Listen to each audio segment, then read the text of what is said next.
Hello and welcome to the MSTAR training session to define some basic rules and priorities for preparing daily substitution.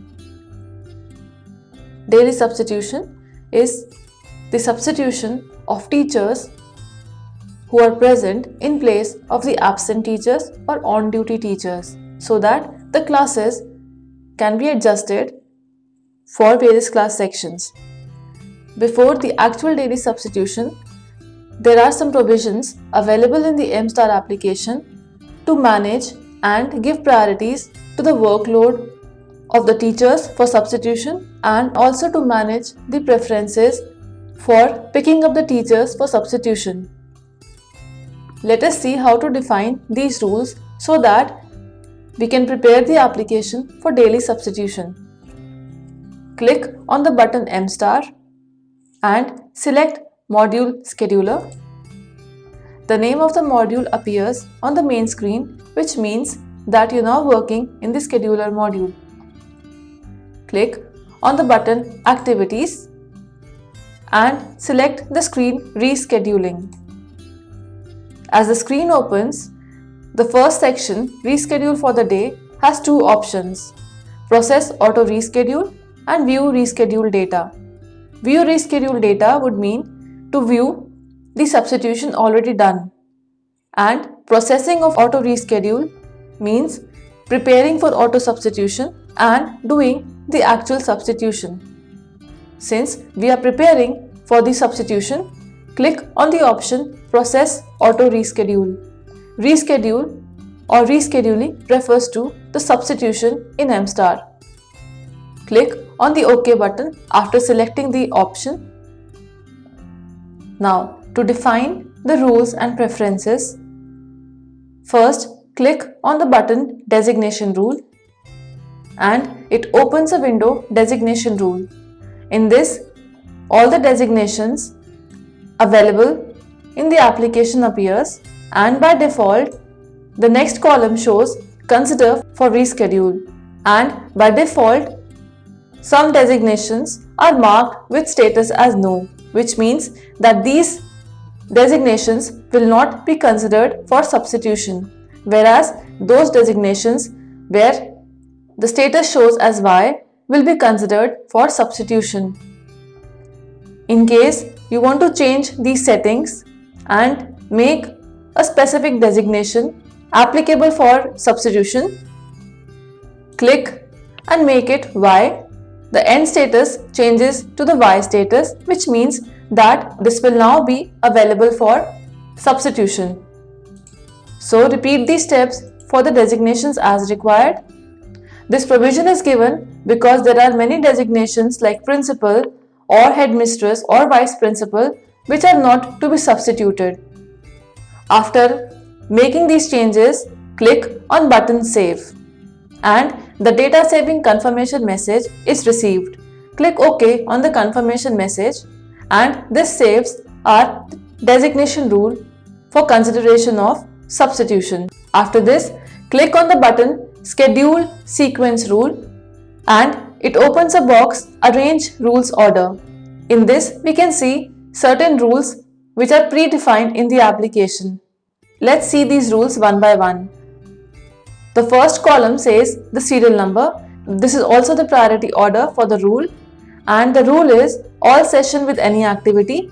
That means the priority to be given to the teachers who are teaching any activity or any subject within the session. The rule all session with same activity would mean that the preference to be given to the teachers who are teaching the same activity in any of the session. Then same class section with any activity, which means that consider the teacher who is teaching the same class section but any other subject. Same class section with same activity. This means preference to the teacher who is teaching the same class section and the same activity. Same class with any activity would mean that consider the teacher who is teaching any subject but in the same class. Same class with same activity means that consider a teacher who is teaching the same activity in any of the sections of the same class.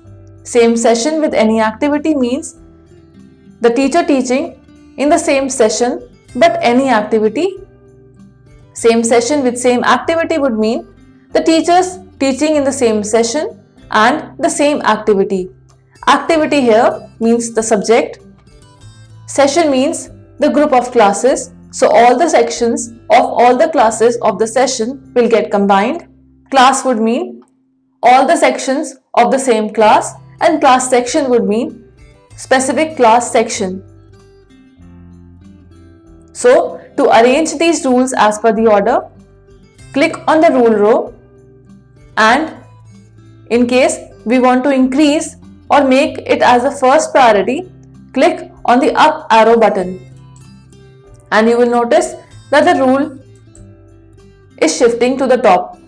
Similarly, let's make the second priority same class section with any activity. Click on the row of the rule and click on the up arrow button. Clicking another and making as the third priority. And repeat these steps as required. So we have now prioritized these order rules. So while scheduling as per this order, it will first consider for substitution the teachers who is teaching the same class section and same activity. In case the teacher is not found as per this criteria, it will then search for a teacher who is teaching the same class section with any other activity, and so on. So repeat these steps as required. In case you want to change the priority and make it at a lower priority, click on that row and click on the down arrow button, and the two rules get replaced with each other. So after arranging these rules, click on the button Update Rules, and the data updation confirmation is received. Click OK on the confirmation message. Click on the Close button to close the sequence rule. Then the next rule is Schedule Order Rule. Click and Arrange Sub-Order Rules window opens. In this, these are the rules to manage and give preferences to the teachers based on their workload. The rules are teacher free period ascending. That means consider teachers with less free periods. Teacher free period descending means consider teachers with more free periods.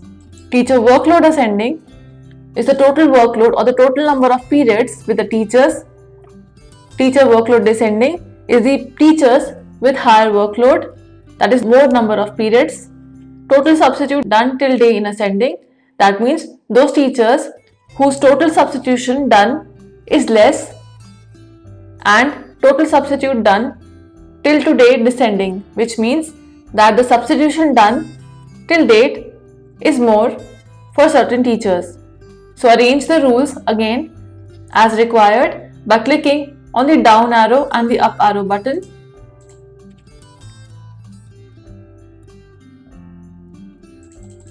And update the rules as required by clicking on Update Sub-Rules. The data updation confirmation is received. Click OK on the confirmation message and the rules are now updated. Click on the Close button to close the window. Now we are ready to process the auto reschedule, for which refer to our next training session.